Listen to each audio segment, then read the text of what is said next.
Hello মঙ্গল লাইফস্টাইলে আপনাদেরকে স্বাগত জানিয়ে আজকে আবার আমি গল্পটা শুরু করেছি। আপনার সাথে কেমন আছেন? আশা করি ভালো আছেন। তো আজকে আমি দেখাচ্ছি গত শনিবারের ভিডিওটা।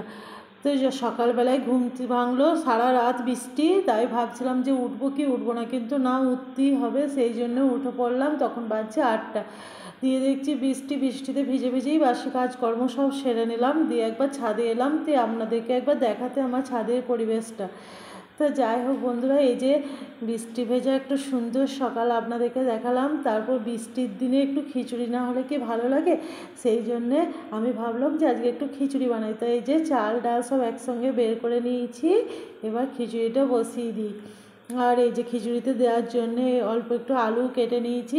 তা এখনও কি রান্না করব সেটা ভাবিনি। তো আমার ঘরে ছিল পটল আর আলু, তো সেইগুলো আমি ভাজা করব। তো তারপর দেখছি যে কী রান্না করব। তাই দেখুন খিচুড়িটা হয়েছে এখানে, আর এধারে পটল ভাজাটা বসিয়ে দিয়েছি। তার ওইদিকে আলু ভাজাটা লবণ হলুদ মাখিয়ে নিয়েছি।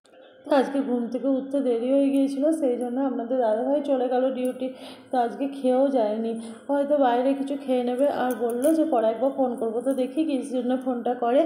আর এবছর যেন বৃষ্টিটা একটু বেশি হচ্ছে। এটা যে ভাদ্র মাস শেষ হতে চললো, তাই কে বলবে, মানে এটা বর্ষাকালের মতনই লেগে আছে। এটা যে শরৎকাল তা হচ্ছে না। এদিকে মা আসছে দোলায়, তা হয়তো বৃষ্টি এরকমভাবেই হয়ে থাকবে। তা এই যে খিচুড়িটা আমার মোটামুটি হয়ে এসছে। আর আপনাদের দাদাভাই এই যে একবার এলো, ওই যে বলেছিল ফোন করব, দিয়ে এসে এই যে মাংসটা দিয়ে গেল। তা খিচুড়ির সঙ্গে এই যে চিকেন কষা করব। তা এই যে রান্নাটা আমার মোটামুটি হয়েই এসেছে, তো এবার নামিয়ে নিই। তো বন্ধুরা, আপনাদের কেমন লাগলো এই ছোট্ট আমার ভিডিওটা, আমাকে অবশ্যই কমেন্টে জানাবেন। তাই দেখুন কষা কষা মাংস, খিচুড়ি, পটল ভাজা আর আলু ভাজা।